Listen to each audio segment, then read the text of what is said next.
c'est sûr, c'est une des premières choses à faire, une des premières implications du service public, du service géologique de la Nouvelle-Calédonie. Ça va être avant d'interdire les serpentinites, il faudra bien montrer aux gens où sont ces serpentinites, puisque même si par certaines terminologies, les carriers, les gens qui travaillent sur les engins connaissent bien, ils l'appellent schiste bleu, schiste vert, mais il va falloir qu'un géologue passe et dise « ça c'est de la serpentinite », on l'interdit. Donc le premier travail est un travail d'inventaire, et le deuxième travail sera un travail de chercher d'autres matériaux. On a entendu le mot de revégétalisation, c'est très important ça aussi.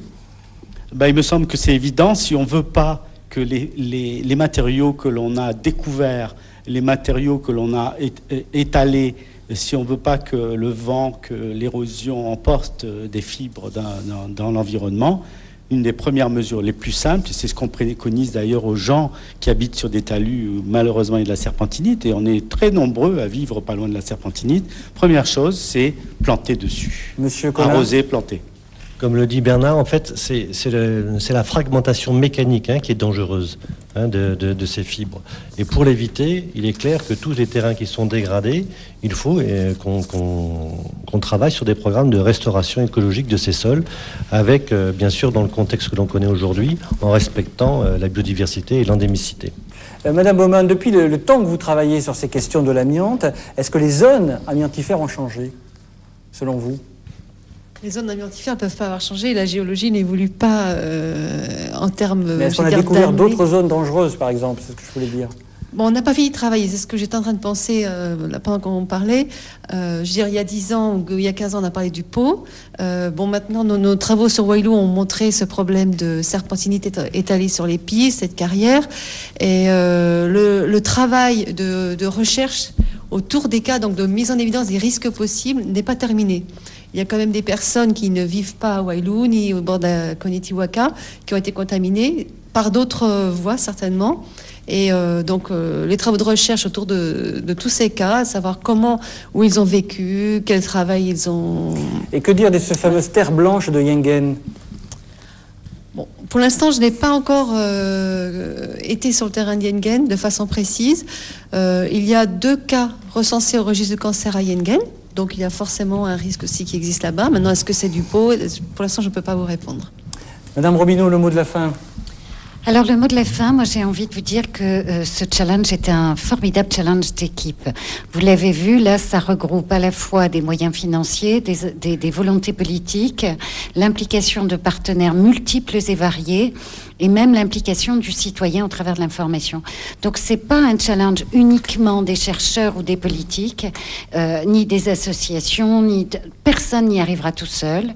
C'est vraiment grouper l'ensemble des forces de ce pays, les mettre ensemble, ce qui va être fait dans les prochains jours, même s'ils ont déjà beaucoup travaillé ensemble, les coordonner et arriver à des résultats. Merci à tous pour avoir participé à ce débat sur l'amiante. Ce fut très intéressant, mais peut-être pas assez long. On y reviendra. Monsieur Barthelmé, il y a un site, je crois. Vous connaissez un site qui peut donner des clés supplémentaires à nos téléspectateurs s'ils veulent. C'est le site... Oui, http, donc www.inrs.fr. Vous aurez un dossier web intitulé Amiante, l'essentiel. Voilà, et bien si vous êtes intéressé par ce dossier sur l'amiante, l'essentiel, eh bien vous allez sur ce site internet. Je rappelle à nos téléspectateurs, et bien sûr qu'il y a la boîte de email de RFO, forum@rfo.fr, pour réagir à l'émission. Merci encore à tous, et tout de suite sur RFO, d'autres infos.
Nouvelle Polo, belle pour vous, solide à cause des autres.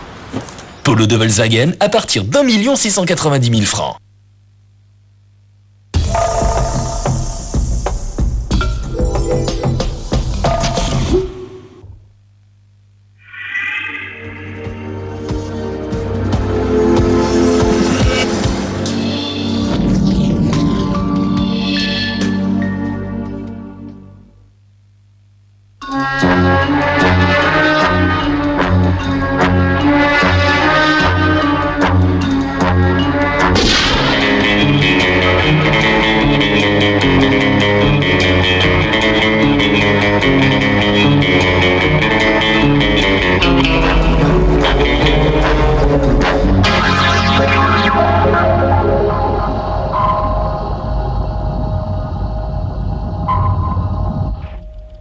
Le commandant vous demande de rester à 500 pieds.